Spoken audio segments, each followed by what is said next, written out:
There's no wrong way to approach a video game. If you're the type of person who can't get into Dark Souls because of the difficulty, or Metal Gear Solid because of the amount of cutscenes, there's nothing wrong with that. For as emotional as we can get about them, it's important to remember that video games are, in essence, a series of supplies trying to meet demand. But as I've become an old man with a 3 at the beginning of my age, I've learned the value of trying to engage with what a game is trying to do. Stuff I couldn't get into before, I can now see the value of by accepting what the game is trying to do and leaning into it. Not every game is going to be your dream game, and there's so many bangers out there that doing what I can to avoid stubbornness has done wonders for my enjoyment of the hobby. This is all a really roundabout way of saying that infinite wealth isn't going to be for everyone. There's deal breakers here, and it's not just that they exist, but how some of them are front-loaded. We're going to talk about those problems, but I want to make something clear. If you like the type of game infinite wealth is, if you can lean into it and embrace what it's trying to do, this isn't just going to be a good game for you. It's going to be one of the best games you've ever played.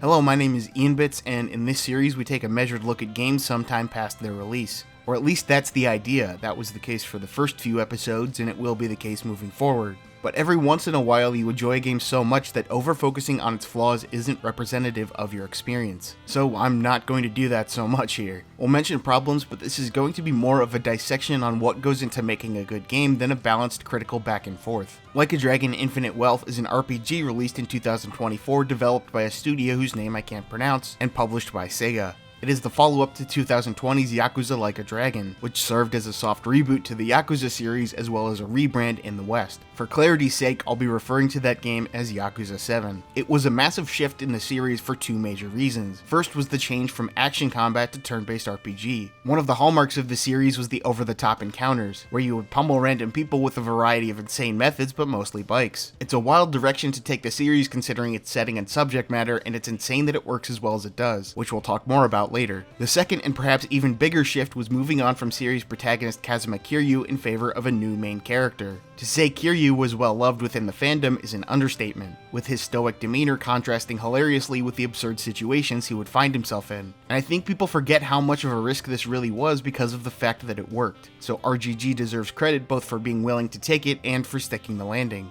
Infinite Wealth is a direct sequel to Yakuza 7, taking place a few years after and once again following new main character Ichiban Kasuga. After the events of that game, he's become a bit of a local legend, landed a job helping former Yakuza find work, and is generally living a happy life. This of course changes when he's framed for corruption by a weird VTuber, leading to him getting fired from his job. This then leads to a series of events that sees him meet with his former superior officer who informs him that his mother is still alive. Here he finds the criminal underworld is also searching for his mother as he begins to unravel the mystery of why so many people want to track down this random woman. This opening is where one of the biggest problems lies, and it's the one I mentioned earlier that's front-loaded. This game starts slow, like objectively too slow.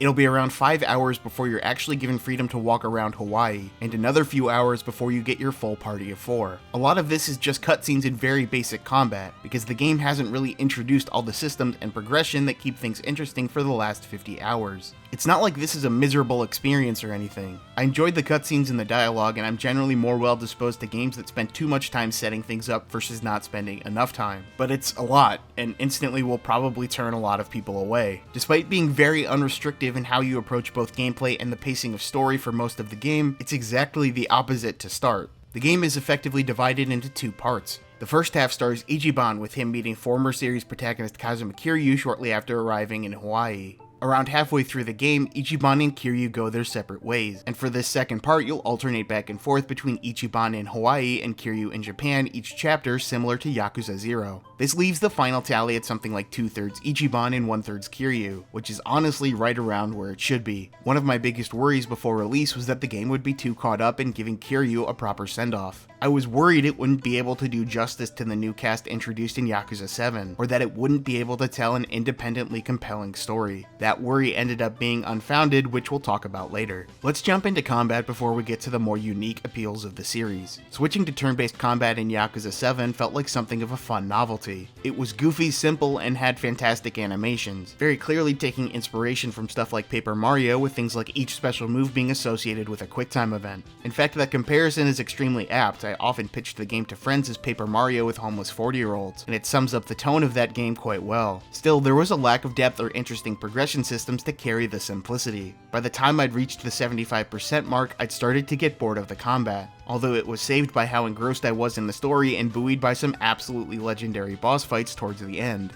To say Infinite Wealth is an improvement on this front is a cosmic understatement. Everything here has been improved, to the point where going back and recording a bit of footage of Yakuza 7 for this video felt bizarre and unnatural, as the new additions to combat had become second nature. The base level gameplay feel is better, the progression systems are better, and everything clicks together in a way that's more than the sum of its parts. Basic attacks, once simply a matter of selecting a target and pressing a button, are completely overhauled. You can now reposition before an attack, getting a damage bonus for proximity attacks and flanking attacks. You can also reposition yourself next to an object to pick it up rather than hoping it would be close to whatever enemy you were attacking. The animations have been overhauled, making these attacks smooth and flashy even compared to their solid implementation in Yakuza 7. There's also the addition of follow-up attacks and combo attacks as you level up bonds with party members, with combo attacks specifically looking awesome and being extremely satisfying to use. When I say the gameplay feel is better, what I mean is that this is a game where performing a basic attack in a turn-based RPG is a blast. Think about how few games you've played where that's true. The skills are generally unchanged, with those being simple selections from a menu followed by a quicktime event, but the balance here is better. There's a lot of viable stuff here, a lot of varied effects, and it's just generally extremely well-rounded.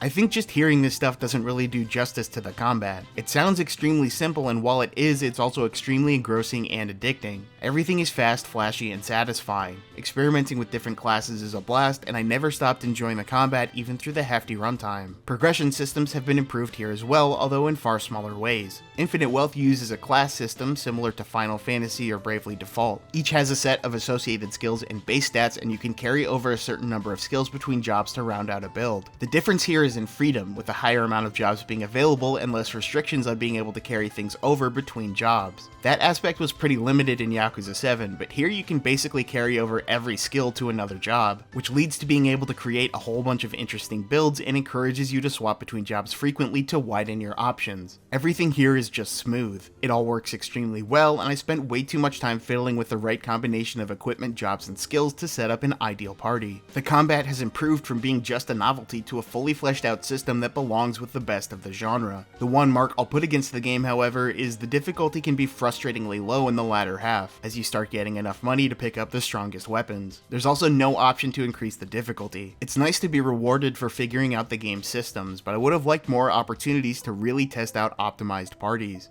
Let's talk about the biggest strength of the Yakuza series. I think a lot of people looking from the outside probably get the impression that the main appeal of the series is as a Saints Row style zany open world game, but this is only half true. Yakuza, and by extension Infinite Wealth, is not good because of the completely insane side quests and campiness. It's good because it can do those, injecting insane variety and fun into the player's experience, and still somehow snap the player back to a serious dramatic story where you care about the characters and want to know what happens next. I have absolutely no fucking clue how they do this. I'll make some guesses here, but it's like a secret sauce where I can only identify some of the ingredients. Sometimes it just works without me being really able to explain why. Let's start with the side content and open world aspects, and then cover the story and just how unnecessarily good the writing in this game is. Infinite Wealth is something I would term as a small-scale open world game. Think sort of reverse Breath of the Wild. The actual size of the playable area isn't exactly huge, but it's insanely dense. You'll have an objective, usually a spot on the map that will begin a cutscene or series of fights, which will then often lead you through more linear and directed story sequences. Between this, you have just a fundamentally ludicrous amount of side content, from side stories which usually have an associated minigame to actual minigames like Sega arcades or batting cages, to side conversations between you and your party, to shops and restaurants which hide even more side conversations and more stuff I'm probably missing. I think it can best be described as a series of novelties, but I mean that in a positive way.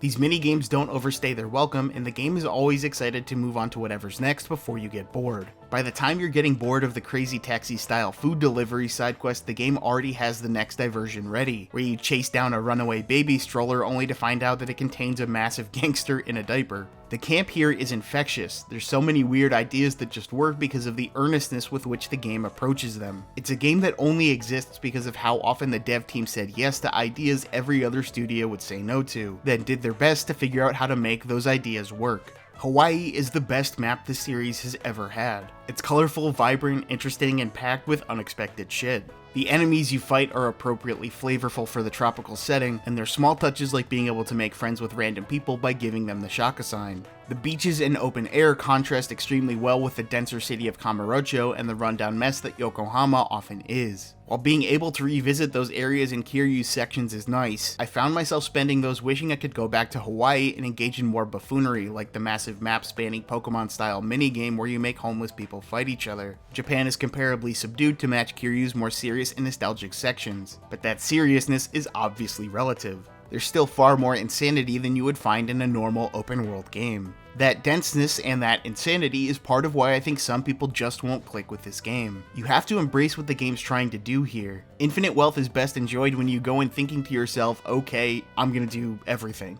If it gives me some weird idea, I'm going to do what the developers did and try it out to see if anything fun comes out of it. Because most of the time, that answer is yes. But if you want a more structured narrative with more thoughtful pacing, the open world can be a detriment. If doing large amounts of side content is something that causes you to lose interest in the main narrative of an open world game, it'll probably happen here and you probably won't enjoy the game because of it, at least not for the entire runtime. But if you can embrace its absurdity, there is just flat out no video game that exists that is like this series, and Infinite Wealth is the pinnacle of it. The structure of moving from wacky adventures to serious story and then having those two sides sometimes intersect is something that flat out should not work, and it only does because RGG Studios is comprised of actual wizards. The open world is an absolute blast, one of the best I've ever played, and an example of how they took things they learned from 20 years of designing open worlds and smacked them together with new ideas and a new setting. It's confident, varied, and above all, just a shitload of fun to run around in. Let's talk about the other half of the equation, which is the story and the characters. Because while all those open world aspects have at least somewhat been present for most of the series, the writing in recent installments is what's really pushed the series into places it hadn't been before outside of Yakuza 0.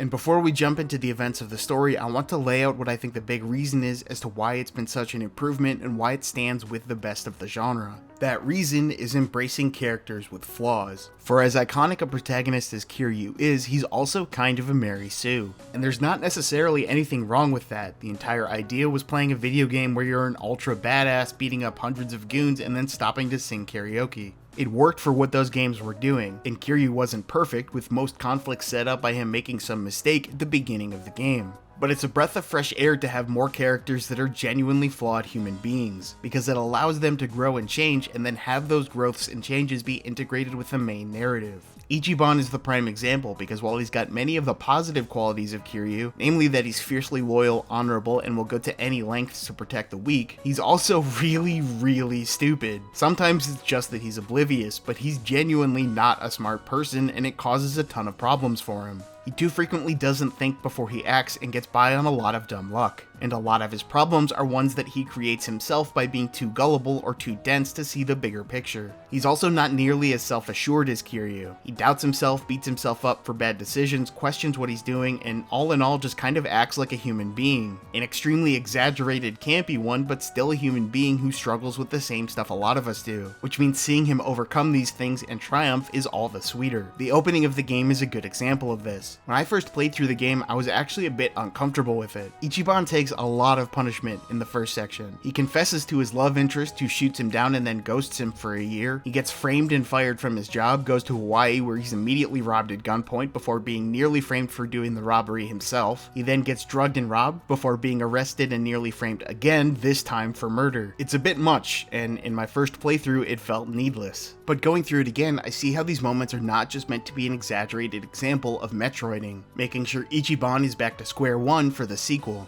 Instead, these are examples of Ichiban's flaws. His confession and proposal are an example of how he doesn't think before he acts and how that can cause problems interpersonally even among people who understand him. Being robbed at gunpoint is the result of him obliviously ignoring advice to not get into a white taxi, and him being drugged is the result of him being outstandingly gullible to the point where he just believes people at face value way too often. He's endearing in part because of these qualities. They make him seem like some sort of human golden retriever, but they're still character flaws and they can still cause saw its problems. When Ichiban becomes noticeably more thoughtful as the game goes along, even using critical thinking to try and trick the people after his mother into revealing themselves, it matters more because of these initial events. He's never going to completely get rid of these parts of him. He's always going to be kind of stupid, kind of gullible, and kind of impulsive. But he can get a little better, and even that little bit will make life easier for the people he cares about and who care about him. This also extends to the new characters. With the entire playable cast returning and Kiryu sharing protagonist roles, they easily could have botched the story by focusing too much on post-development characters. But the Hawaii story is mostly new, focusing on Ichiban and new party members Chitose and Tomizawa, as well as important NPCs Eiji and Yamai. Each one of them is flawed, each one of them grows throughout the story, and each one has that growth integrated with the main conflict. This is exactly how video game stories should be written, and the fact that this game gets it so right when it also has a mini game where you fight trash pirates makes absolutely no sense.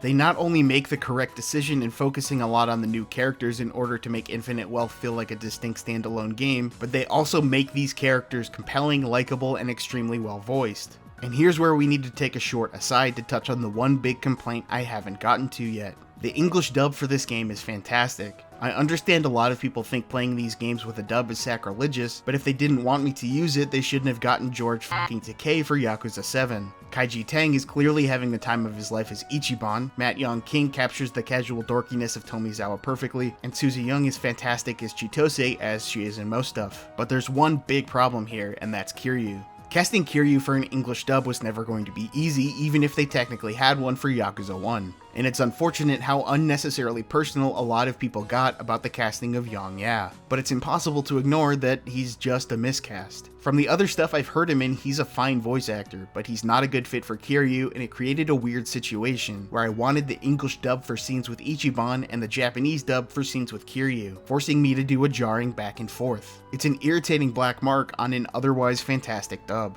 With that break over, let me go back to talking about how good the story is. The emphasis on flawed characters extends even to Kiryu. The setup for him in this game is that he's been diagnosed with cancer and only has months to live, while still being forced into anonymity due to faking his death at the end of Yakuza 7. This situation is obviously extremely difficult for him, so understandably a huge part of his character arc in this game is how he's running from his problems. He feigns contentment with the life he's led and pretends to be okay that he'll pass without seeing his family. There's a lot of repression here. He doesn't allow himself to become emotional despite the unfair situation he's been pressed into, and after returning to Japan, the initial story is just about people trying to get him to acknowledge that by going through a bucket list or thinking about what the favorite parts of his life were. And that brings us to the last key of the story and why it works. The ending to this game is phenomenal. Like, if there are classes for video game writing, this should be studied in them, level phenomenal. It combines powerful images, the natural conclusion to character arcs, and reinforcement of exactly who our main characters are and what the story has made them realize. That's all I can really give for a spoiler-free breakdown of it. And while this isn't something I want to do often, I sort of can't help myself but talk more specifically about it. If you don't want to be spoiled on the ending, go to this point in the video.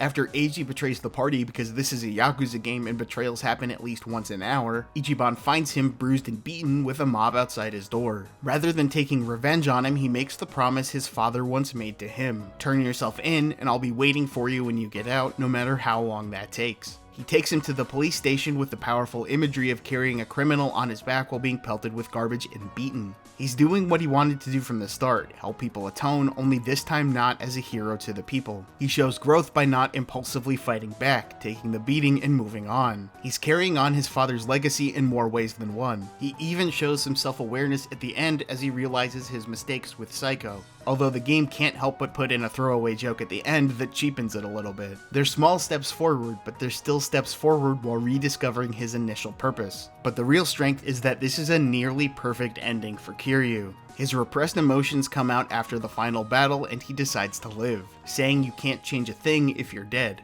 He abandons his selfish desire to fade away and does the difficult thing by continuing to live on, not for himself but for the people who rely on him. Death was the obvious angle for them to take here, and I couldn't be happier that they passed on it. Kiryu decides to take the hard road, going through treatment for cancer with his family by his side, no longer hiding his identity. He might show up in a future game, but he doesn't need to. Kiryu will either recover from cancer or spend his final days not in hiding but with his family and with his pride. Either one is a happy ending. Infinite Wealth is my game of the year for 2024 and one of the best RPGs I've ever played. It doesn't have the polish of Astrobot or the scale of Final Fantasy VII Rebirth or the visual design of Metaphor. It's not a perfect game, and despite the past 20 minutes of praise here, there's a decent chance you still won't like it. There's even some flaws I couldn't touch on, like how much the story can drag in the middle sections. But as much as a small part of me wants to be critical about the imperfections, the rest of me just doesn't care. Thanks for watching. If you enjoyed the video, make sure to subscribe for more content. I also post videos on my personal channel, which you can find in the description. There should be a video going up there on the same day as this one. The next video in this series will be on Final Fantasy VII Rebirth at the end of February.